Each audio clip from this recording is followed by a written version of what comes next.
Okay, good afternoon. I'm Harry Black. I'm the city manager for the city of Stockton. Welcome and thank you for coming. You're going to hear from several other folks this afternoon, but I'd just like to acknowledge their presence. We have our mayor, Kevin Lincoln, who you're going to be hearing from. We have Vice Mayor Christina Fugazi. We have Councilmember Kim Wormsley, Councilmember Paul Canepa, and Councilmember Dan Wright with us. We have Christine Noguera.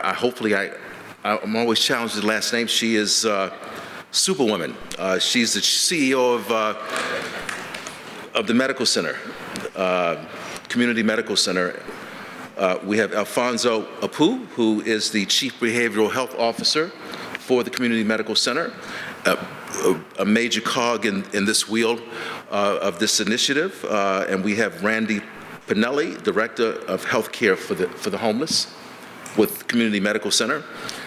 And obviously we've got our two fantastic chiefs over here. We've got Police Chief Stan McFadden and Fire Chief Rick Edwards.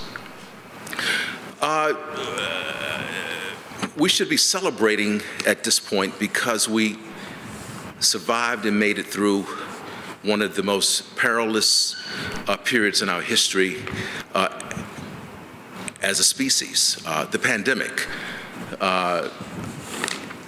And the pandemic reflected a lot of good, mostly good, because we had to come together. We had to think quickly, we had to be very strategic, and we just had to act fast. But it also revealed some things to us about ourselves, that we're fragile. Humans, we're very fragile. We saw things that demonstrated that during the pandemic. Domestic violence was at an all-time high. And just overall well-being of people was just compromised. And this initiative is an outgrowth of our wanting to say that we wanted to do something about that. And so, as a part of our American Rescue Plan funding, our city council saw fit to champion this initiative and to provide an appropriating funding to make it a reality.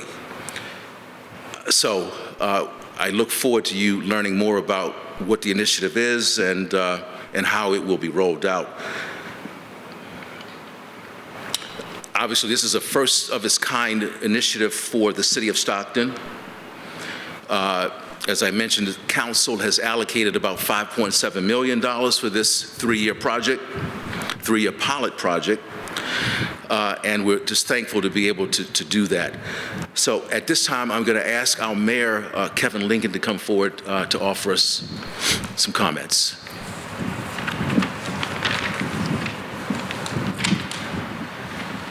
I'd like to thank everybody for coming out this afternoon and weathering the cold breeze this afternoon. This is a significant milestone for the city of Stockton. When we think about our communities and myself as mayor and my fellow council members, when we think about serving our community, there's two things that come to mind immediately. That's public health and public safety. This CareLink initiative is a significant step in checking both of those boxes in meeting the fundamental needs of our community from a public health and a public safety standpoint. It's absolutely important to us that when we make policy decisions and when we support and allocate funding for initiatives, that it does meet the fundamental core needs of what's impacting our community.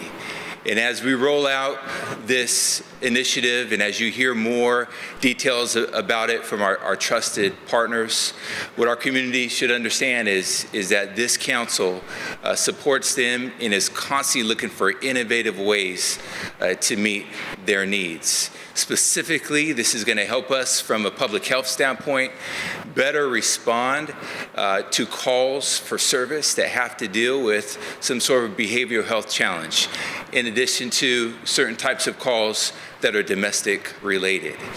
So What we also need to understand about this initiative is that it was birthed and brought to us from our community. And that's important to understand, is because when the people of Stockton speak to this council listens, and this council prioritizes what's important to the people. And I want to thank the city staff, the city manager's office for the process, rolling out the process to get to this point that we're here today. I want to thank our trusted, longtime community partner with Community Medical Center, who stepped up to the plate and has answered the call and to deliver this service and to provide this CareLink program. We know that there is a journey ahead of us. We all understand that. But the beautiful thing about this is that we are all in alignment. And that is something very, very special for the city of Stockton, especially as it relates to matters of public health and public safety. And so, again, I want to thank the community for your support. I want to thank my council colleagues here for their tireless dedication and support to the community of Stockton, and quite frankly, putting our money where our mouth is with this $5.7 million. And so, again, thank you all for coming.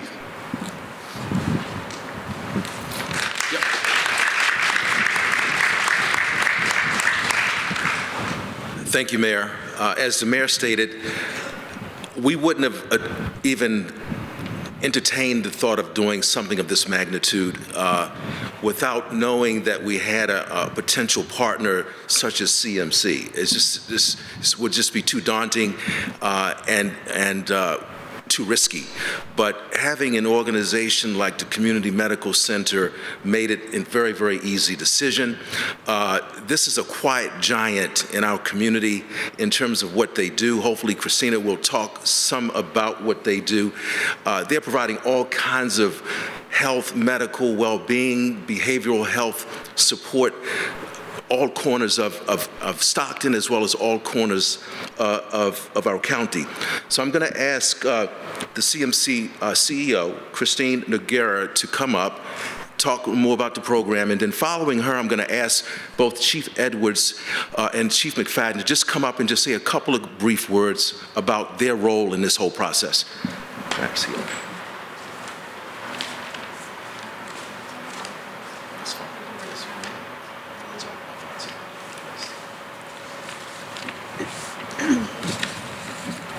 Well, good afternoon.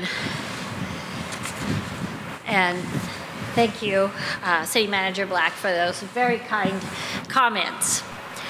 To say the least, Community Medical Centers is very excited to be here this afternoon celebrating the beginnings of this great project, and that we're truly almost ready to kick it off and get things moving forward. We're excited.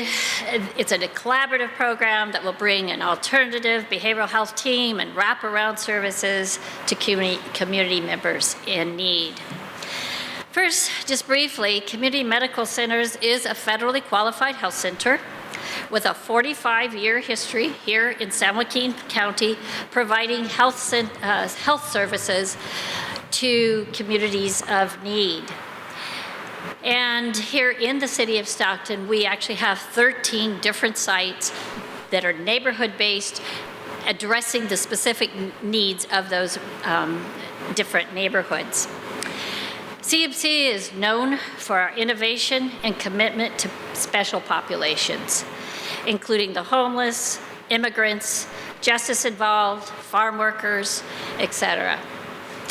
Our approach with this program will actually build on those years of experience.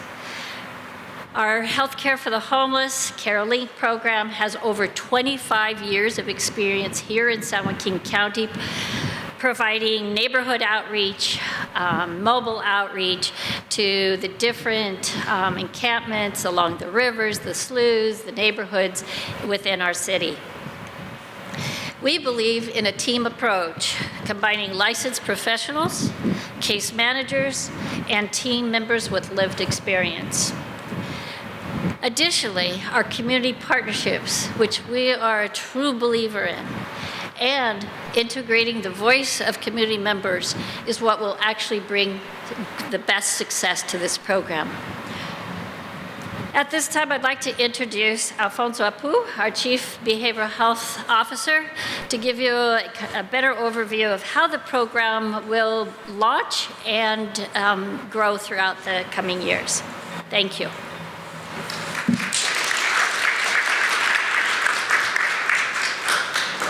Good afternoon. Thank you, Christine. I'll certainly focus on details, as you've heard such amazing words from the speakers here.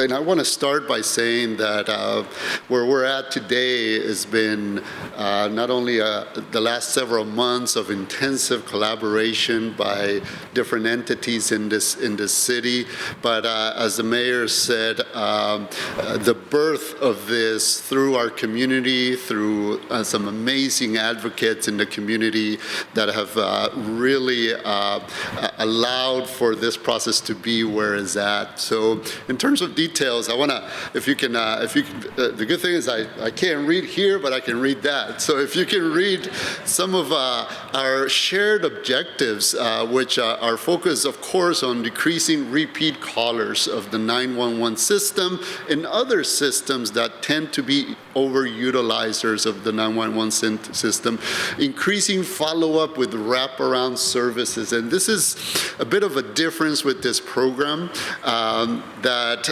aside from managing a crisis and stabilizing someone or de-escalating someone, we want to follow up with that community member through a follow-up within 48 hours, 7 days, and 30 days to make sure that that community member is linked with services that will truly create a continuum of care for that person, so they manage their social determinants, their medical, their behavioral health, instead of having crisis after crisis, and as you know, utilizing the system.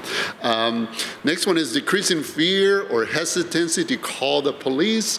And I really want to point this out, that this is a community program that involves law enforcement, that involves other entities, but is certainly for the community, with the goal of making sure that our community develops a sense of trust when they need to call for services, increasing community trust and decreasing costs related to 911 calls. I'll give you a brief example. When I was at the dispatch just observing, the dispatcher got a call, amazing dispatcher. It was an older adult that was reporting that her purse was missing.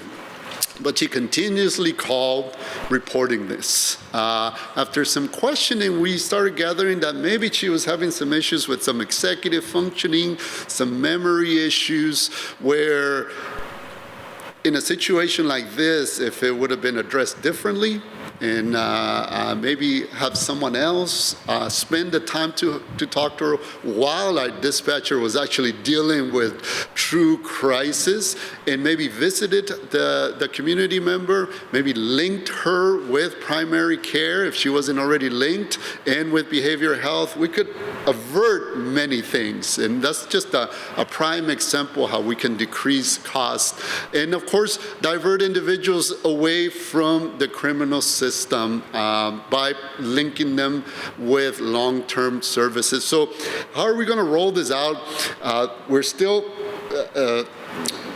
going through a process of identifying where this call, well, we know where they're coming from, 911, but there's going to be a number of doors. How we're going to get referrals through our 911 process, where in time we are going to develop a system that we identify the correct phone calls that CMC will be able to manage, whether it's CMC by ourselves, with the collaboration of the PD, fire department, and other county entities. As we move forward with that and we identify those, CMC will be able to respond to the calls, attempt to resolve, de-escalate, follow up with case management services, and eventually link the patients to longer-term services. When are we going to do this? It's right around the corner. We are hoping that by mid-November, we'll have our first team, which is comprised of a licensed clinical social worker, a case manager, a community health worker, and a medical assistant. Medical assistants are incredibly important because their job is to look at specific needs of the patient and link them with services that have to do with their medical care and their holistic care. So by mid-November, we want to have our first team in a specific area of the city where we're just going to embed ourselves, get to know the community there, take any call from PD, assist, walk up to folks that may seem to be having issues, and just get to know that area. As we progress through phases, we're going to increase the territory in terms of where we're going to be providing the services and increasing the teams. We hope within the next 3 years, we have 3 to 4 teams comprised of what I just mentioned. As you can see, our vans out there, which will be rolling through the city, eventually having 2 smaller vans. These are our follow-up vans. So the ones that are going to be doing a lot of home visiting, being around the city. In our larger vans, these are the vans where we're actually going to do the crisis interventions with our community members. So again, gradually increasing the geographic area and the teams, where eventually we'll have 4 teams within the city limits. And I think that's it in terms of the rollout. We're excited about being ready and starting within the next 2 weeks. So that's it. Thank you. Thank you to CMC. I also want to acknowledge Greg Dietrich, who's out in the audience. I've been trying to figure out how to describe what you do, but you do so many things. This is a person who's responsible, has authority and responsibility in terms of the county government of so many things that impact us in a positive way as individuals, as families, as healthcare, human services, even getting transport to care. But anyway, thank you for being here, Greg. Yeah, absolutely. Chief Edwards and Chief McFadden, could you come forward, please? Just a couple words. Good afternoon, Rick Edwards, Fire Chief. We've had the privilege of working with our partners, the Community Medical Center, since the beginning of the pandemic as we rolled out our homeless outreach teams, as we were really working with our homeless population to guide and navigate their needs through the pandemic. And over the last 6 months, having the opportunity to work on this project has been really exciting and invigorating for the benefits that it's going to bring to our community, and reducing the strain on the 911 system and so forth. So we look forward to getting this program up and running, and then see how we can continue to grow it to continue to address the needs of our community. So thank you. Thank you, Chief.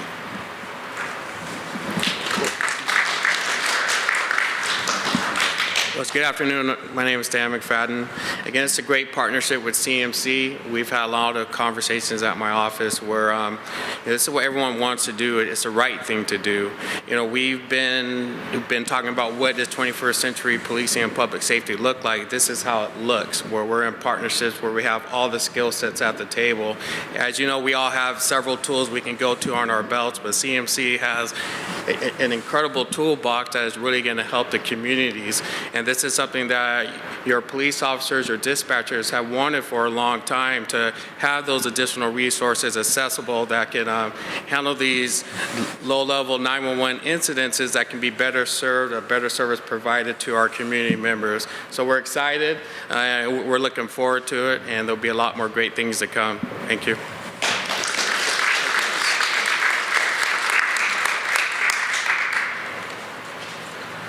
Okay, we have a representative from Senator Susan Eggman's office who would like to present something to us.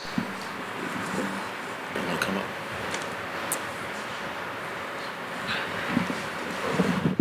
Thank you. Thank you, Mr. Black. My name is Annette Negrón. I'm very honored to be here to represent Susan Talamantes Eggman. She's our state senator for District 5. And if you know anything about Senator Eggman, she's a social worker. She was also a medic in the Army, so she knows this is important for our community, and she applauds the city, CMC. This is what we need, boots on the ground, taking care of our constituents when they need our help. So with that, I would like to have a certificate of recognition from the state of California presented to the city of Stockton and the Community Medical Center. This is in recognition of Stockton's first of its kind Mobile Crisis Intervention Response Pilot Program. And everyone up here has been important and has made a difference in making this happen. It's a lot of work. We appreciate everything that's done. Thank you for the partnership, the dedication, and to addressing the needs of individuals and families in our community with mental health and social services. They are needed, and we thank you. Signed today, the 3rd day of November, 2022, by Senator Susan Talamantes Eggman, California State Senate, District 5. Thank you so much, and congratulations. Much success.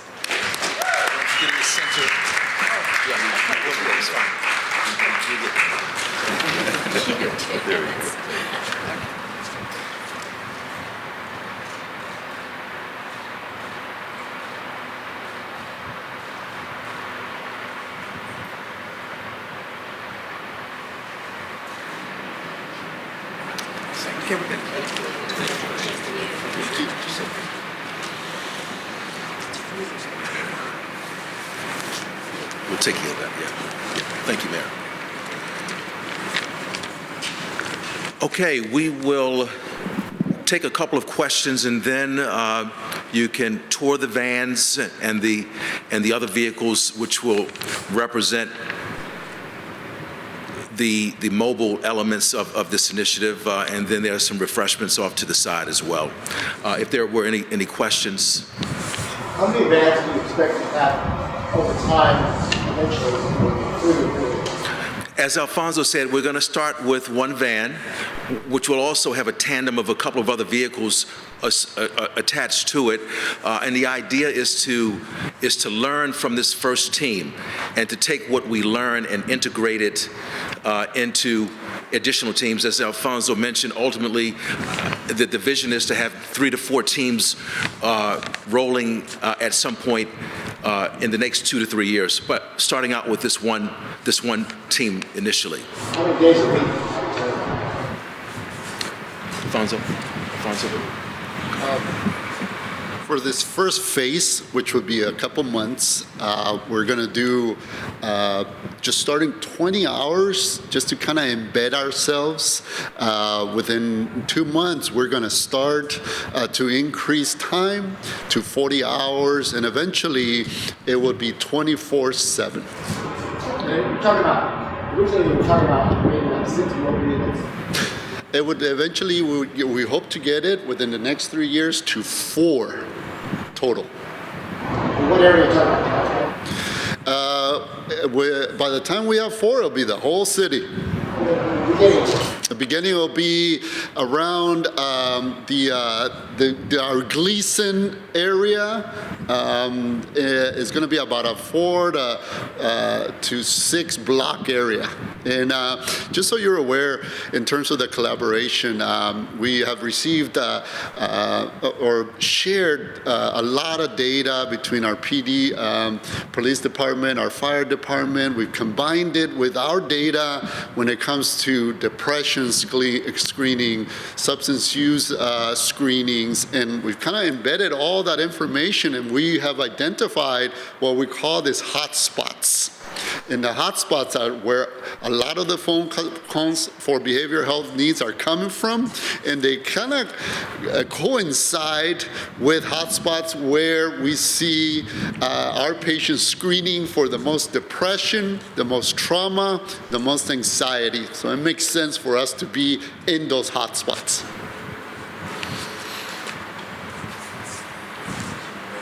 Okay, well, thank you very much for coming. There are some refreshments. Feel free to take a look at the vehicles. And again, thank you.